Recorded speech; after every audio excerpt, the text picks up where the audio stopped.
Alors, comme je l'ai indiqué à la Semaine sociale Lamy, on est en plein Paris, dans le 7e arrondissement, donc le Paris chic.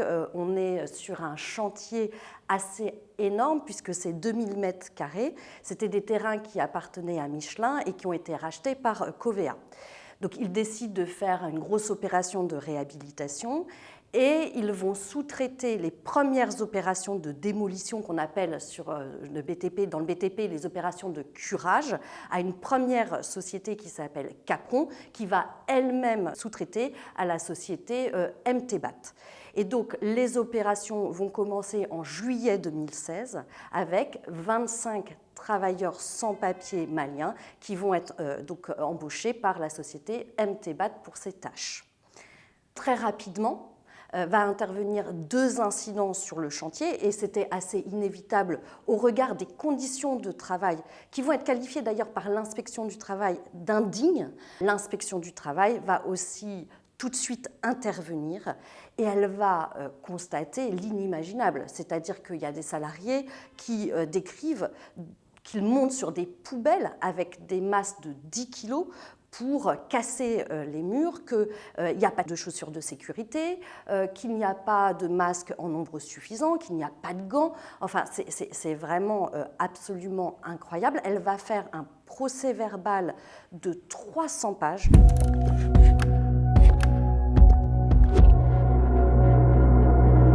Alors, comment on a monté ce dossier et l'ordre chronologique des intervenants pour arriver justement à cette victoire au Conseil de prud'homme, c'est que tout de suite après l'accident du travail, comme je vous l'ai indiqué, l'inspection du travail est venue enquêter. Et les salariés se sont immédiatement mis en grève et ont occupé les locaux et le chantier. Et là, ils ont fait appel à la CGT pour les soutenir dans leur mouvement de grève. Et c'est comme ça que je suis rentrée dans ce dossier. On a, au regard vraiment du procès-verbal de l'inspection du travail, décidé de donner quand même une ampleur à ce dossier qui nous semblait exemplaire avec la CGT. Et donc on a saisi le défenseur des droits, qui est une haute autorité qui est en charge vraiment des questions justement de discrimination. Et elle-même a fait, le défenseur des droits a fait une enquête. Et dans le cadre de cette enquête, ils ont fait appel à Nicolas Jounin, qui est un sociologue, qui est chercheur et qui avait fait sa thèse notamment sur ces questions de racialisation en fait, des tâches au sein des chantiers dans le BTP.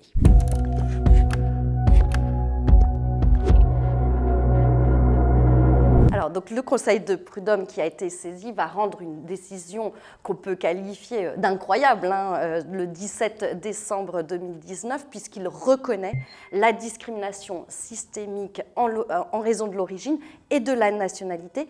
Et c'est une première pour les tribunaux en France. Alors, c'est quoi cette notion de discrimination systémique ? Elle va se caractériser par plusieurs éléments.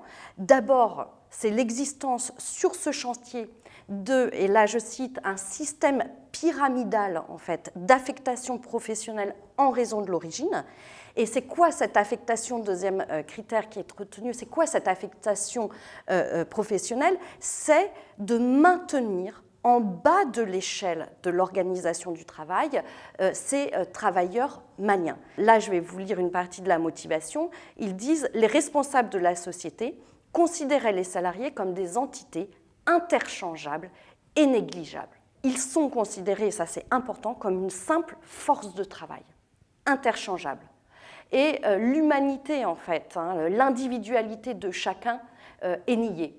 Et c'est là, du coup, je redis, ça se caractérise notamment par le fait qu'on les appelle tous Mamadou, ou qu'on considère qu'ils se ressemblent tous.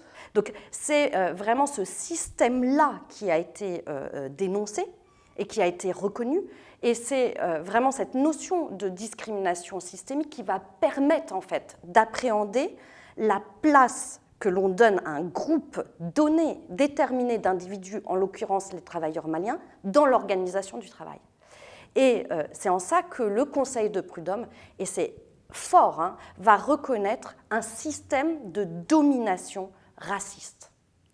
Donc c'est une première, c'est une grande victoire pour le droit, mais aussi pour ces travailleurs qui ont retrouvé leur dignité aussi par cette procédure.